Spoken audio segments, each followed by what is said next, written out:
Hi everyone, welcome to episode 5 in the Lawn to No Dig Garden series. In this episode I'll be finishing off a couple of jobs from previous episodes, namely adding an overflow to the IBC catching water off the garage roof, as well as building and installing some lids for our compost bins. Let's get straight into it. I want to install the overflow as close to this top left corner as possible to get the most out of a tank storage and so I can run the overflow down the side of a shed. I screwed up straight off the bat here. I'm using 40mm pipe, and without thinking I used a 40mm bit to cut the hole, which is smaller than the outside diameter of the pipe. Fortunately this plastic is pretty soft, so using a utility knife I very carefully made it wide enough. My hardware store didn't have any 40mm alkathene bins, so I had to do a bit of mix and matching here with some PVC fittings and pipe to get this to work. The tank fitting itself cost me $25 and the PVC bins and pipe cost me $45, so $70 total. I used some methylated spirits to give the PVC a quick clean before applying the glue.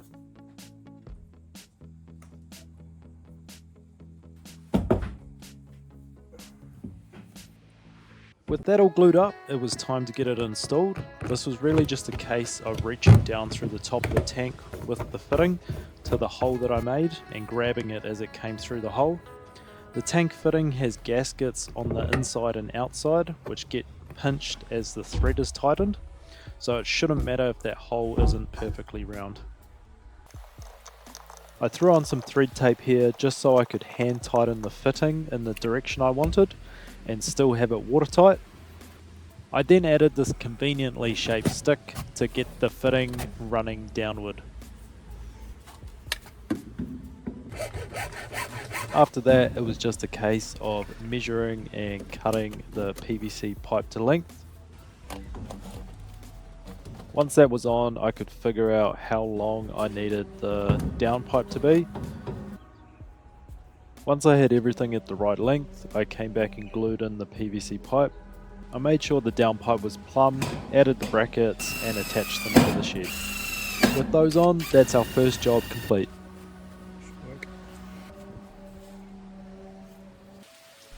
Here's a bonus clip of the system working. The water here is just running down to the original soak hole for the garage. On to our next job now. I managed to pick up these 3 sheets of corrugated iron for free. They're definitely not the best sheets of iron, but they should do the job. I gave them a quick clean up with the water blaster. I'm going to have to mix and match these sheets, so no matter what, they're not going to look great. I had 4.5 150 by 1.2 meter fence palings left over from a fence that I built my parents, so I'm ripping those in half to use as the battens that the iron will be screwed into. I measured the width that I wanted and then cut all of the battens to length. These other boards here will be the underside of the frame and connect all the battens together. I have 3 compost bins, so I'm building 3 separate lids. These frames are really simple, just 5 boards nailed together.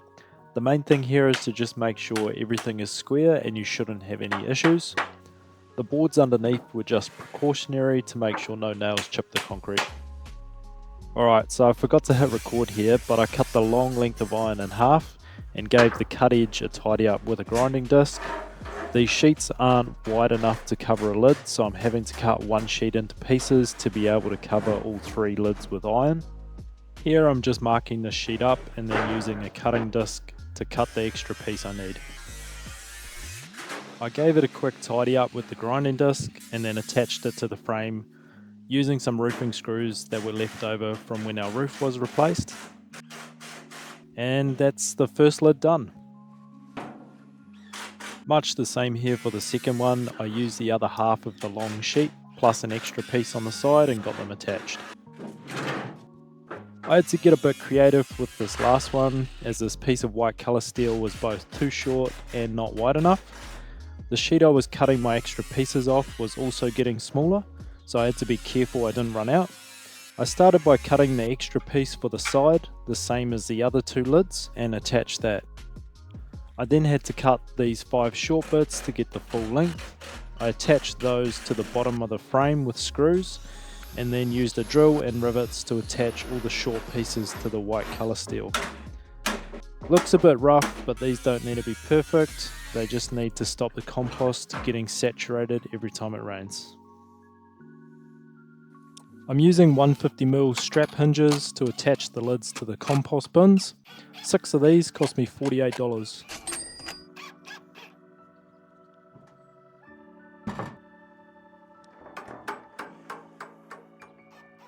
When I attached the lids, I just made sure the hinges were level and there was an even gap between the lid and the top of the bin. That helps the lid close square to the bin, so they open and close cleanly without bumping into each other.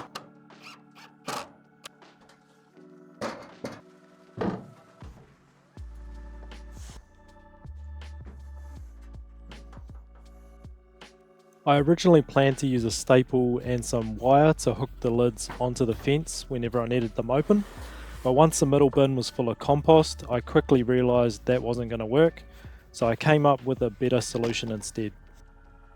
I started by adding a small stop block about 100mm from the top on the inside of the dividing pallets.